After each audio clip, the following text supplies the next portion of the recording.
Have you ever held a Pokémon card, felt its smooth surface, looked at the colorful artwork, and wondered about the journey it took to land in your hands? Pokémon isn't just a game, it's a global phenomenon, a very popular part of pop culture that people have loved for a long time. From animated series and blockbuster movies to groundbreaking video games and an endless array of merchandise, the franchise has generated an astonishing over $100 billion in revenue, making it the highest-grossing media franchise of all time. But out of all these amazing things, one part of Pokémon really stands out and is loved by fans everywhere: the Pokémon trading card game. Over 43 billion Pokémon cards have been sold worldwide, securing its place as the highest-selling trading card game ever. Today, we're going on an exciting journey inside a real Pokémon card factory. We'll see the high-tech process that turns plain paper into these amazing cards full of adventure and power. Every Pokémon card goes through 6 secret steps before it's ready for your hands, and it all begins with step 1, idea and design. Every Pokémon card begins its life not with ink and paper, but with an idea, a vision, and the work of powerful computers. It all starts in the product development department, where a card list is born, a blueprint of which Pokémon, trainers, and energy types are destined to ignite the next generation of battles. This is where concept artists, illustrators, and graphic designers unite. Imagine a new Pokémon, a fresh attack, or a pivotal trainer. Their initial sparks of inspiration are translated into detailed digital art. From sketching the Pokémon's dynamic pose to crafting intricate environmental backdrops, every pixel is placed with precision. Artists delve into the lore, ensuring every detail, from a Pokémon's mischievous grin to the subtle texture of its fur, is authentic to the established universe. They work on a foundation of CMYK color models for eventual print, ensuring every shade will pop off the card. This isn't just about pretty pictures, it's about strategic design. Graphic designers take these artworks and meticulously integrate them into specific card templates. Each element, from the Pokémon's HP, attack names, damage values, and energy symbols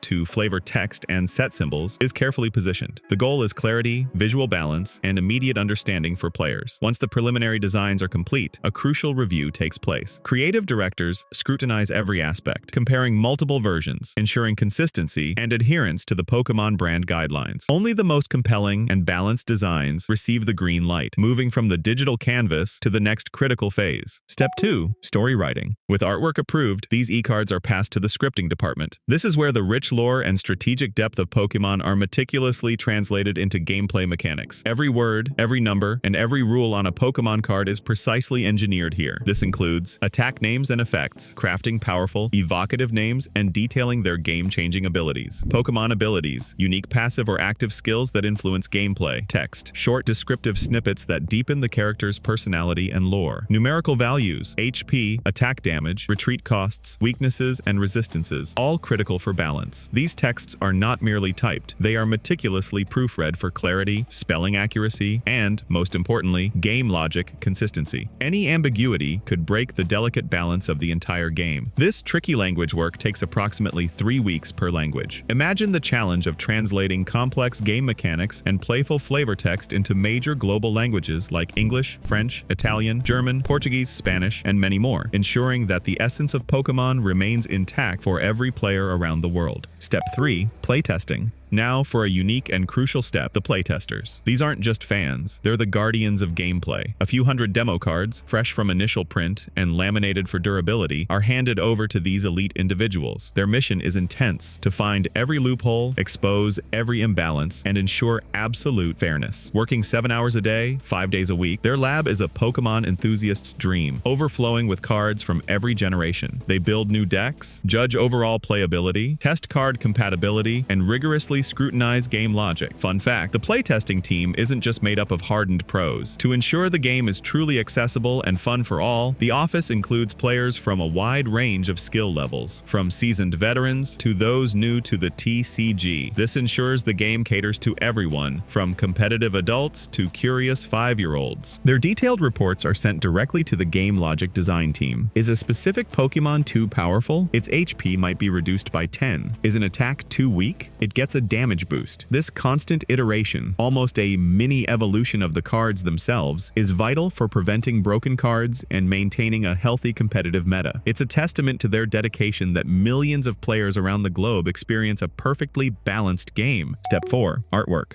While playtesters relentlessly refine the game's mechanics, Pokémon artists are simultaneously transforming those conceptual designs into breathtaking visual masterpieces. Each illustration is a labor of love, often taking 5 to 7 weeks per card. Artists perform extensive research, poring over Pokémon video games, animated series, and manga to ensure that every visual detail, every pose, every background element is perfectly aligned with the established Pokémon universe. Whether it's the sleek, dynamic lines of a VMAX Pokémon or the intricate world building of a full-art trainer card, the art must be both faithful and imaginative. Once the final artwork is integrated and approved, the cards are assigned their rarity, a key aspect for both collectors and players. These grades are subtly indicated by a small shape at the bottom of each card. Circle denotes a common card. Diamond identifies an uncommon card. Star marks a rare card. But beyond these basic classifications, the world of Pokémon TCG offers even more treasures. Discover reverse holos, where the entire card, except the artwork, shimmers. Or perhaps full art cards, where the Pokémon leaps beyond its frame, dominating the card with its presence. And the elusive secret rares, often featuring unique artwork or alternative colors, can command astronomical prices in the collector's market. These special printing techniques, applied through advanced layering and UV coatings, add another dimension of artistry and collectability.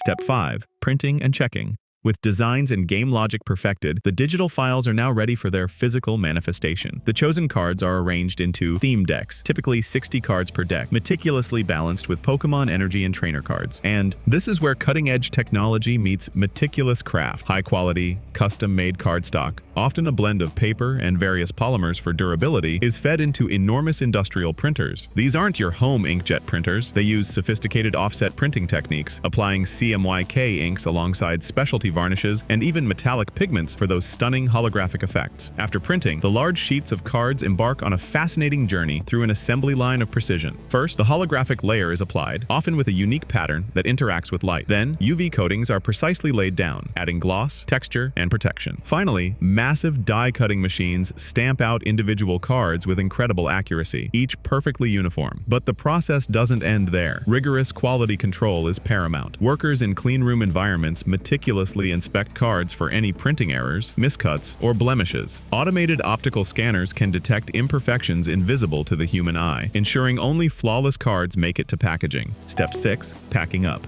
The moment of truth has arrived. The perfectly crafted cards reach the packaging area. High-speed automated machinery carefully assembles booster packs, often containing 10 random cards from a specific expansion set. Theme decks are bundled and sealed, while premium sets find their home in collectible metal tins or elaborate display boxes. The vibrant, eye-catching packaging is a crucial part of the experience, designed to entice and excite eager customers. From the factory floor, these packaged treasures embark on a global journey, shipped to Pokémon stores, game shops, and retailers worldwide. This intricate dance of production, from initial concept to your hands, typically takes at least 1 full year. The journey doesn't end when you buy a pack. The thrill of the pull, finding a rare or holographic card, fuels the vibrant collector's market. Cards are graded by services like PSA and Beckett, fetching high values for perfectly preserved specimens. This constant cycle of new releases, collecting, and trading keeps the Pokémon TCG a dynamic and thriving universe. It's a testament to the synergy of cutting-edge technology, artistic vision, and meticulous craftsmanship that a simple game can inspire such passion and loyalty. So, which Pokémon is your favorite to find in a booster pack? The electrifying Pikachu, the fiery Charizard, or a new legend from the latest generation? And are you ready to continue your quest to catch them all? Let us know in the comments below. Don't forget to hit that like button and subscribe to Bizneer for more incredible insights into how the world works. We'll catch you on the next one.